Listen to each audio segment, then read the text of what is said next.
Adapun Rasul Shallallahu Alaihi Wasallam itu tidak pernah mengkhususkan jumlah sholat rakaat dalam tarawihnya. Intinya kita jangan lupa untuk menghidupkan malam hari di bulan suci Ramadan. Ya, seperti itu. Sebagusnya itu kita niatkan dengan yang baik karena udah capek, tapi percuma kalau dapat pahala. Jadi kita perbaiki niat kita, hati kita, agar tarawih kita nggak sia-sia. Begitu ya Habib ya. Seperti itu. Tapi juga kadang tuh yang bingungnya itu Bib. Kadang tuh orang tuh kan banyak tuh, ada yang 23, ada yang 11. Sebenarnya yang Allah lihat itu jumlah rokaatnya atau kesungguhannya itu Bib, dalam sungguhan hatinya itu Bib. Yes. Kadang ada yang 23 tapi dia cepet-cepet, ada yang ini nggak ikhlas lah tuh Bib. Kita kembalikan lagi seperti Ustadz udah pernah juga pergi ke Hadramut atau ke Yaman, kita juga udah menyaksikan di sana gimana tarawih di sana. Kita kalau kita lihat kenyataan yang ada di Yaman, Ustadz, itu tarawih itu bisa 4 kali. Betul. Di masjid A jam 8, di masjid B jam 10, di masjid C jam 12, di masjid D itu sebelum subuh. Berarti totalnya ada 83. Kalau misalkan dia itu pengen apa? Pengen menggabungkan semuanya di 4 masjid, totalnya 80, baru diwitir di akhir. Nah, ini banyak nih. Kenapa di Hadramut atau di Yaman sholat tarawih itu seperti itu? Karena berapa banyak orang itu kerja. Jadi mungkin ada yang orang pengen kerja di awal waktu sehingga tarawihnya di jam 8. Betul. Ada yang ingin kerja dulu sehingga tarawihnya nanti sebelum subuh.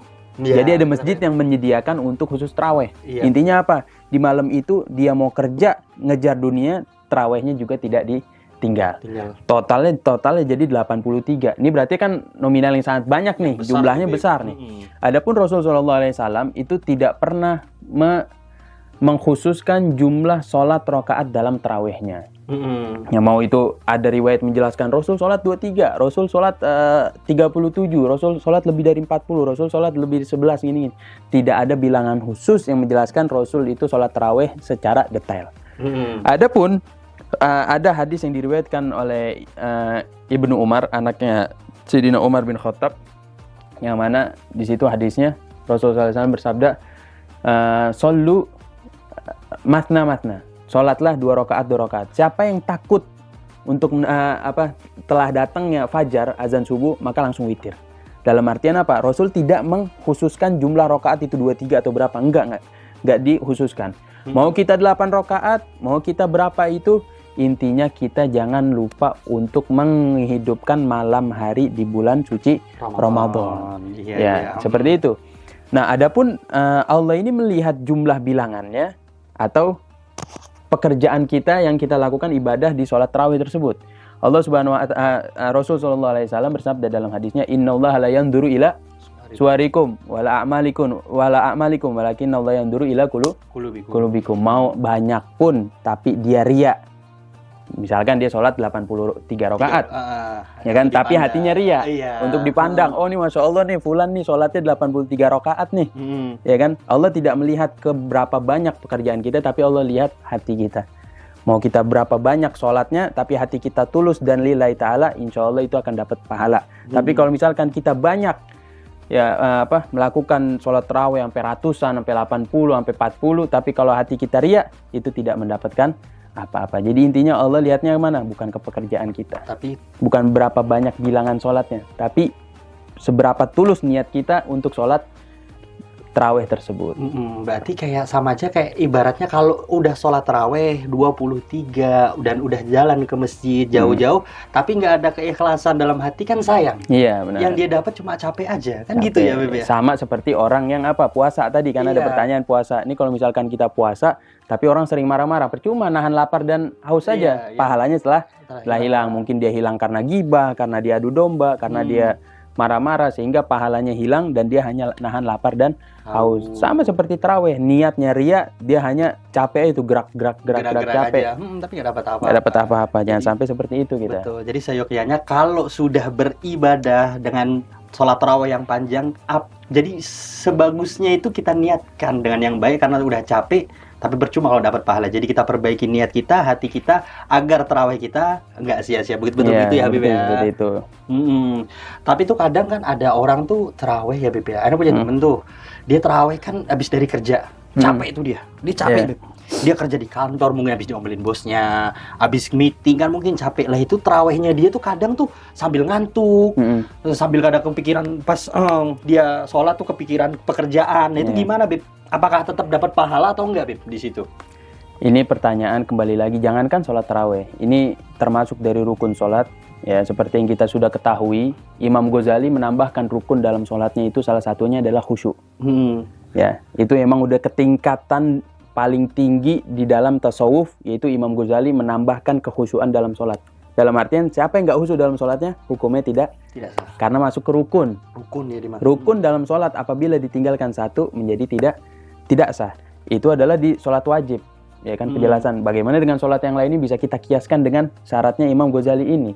Kalau misalkan kita tidak khusyuk dalam sholat, dalam artian sholatnya tersebut belum tentu sah. Karena apa? Karena dia pemikirannya ke hal yang lain. Makanya ada wallahu alam ini hadis atau perkataan, idza ijtama al asya wal isya faqaddimil asya. Apabila terkumpul makan malam dan waktu isya, maka dahulukanlah makan malam. Karena apa? Supaya tidak terpikiran. Seperti itu. Karena apa? Kalau udah kepikiran kita pasti nggak khusyuk. Betul. Kalau kita udah nggak khusyuk pasti belum tentu diterima oleh Allah Subhanahu wa taala. Seperti itu. Jadi memang khusyuk itu adalah sesuatu yang penting. Iya, dalam sholat.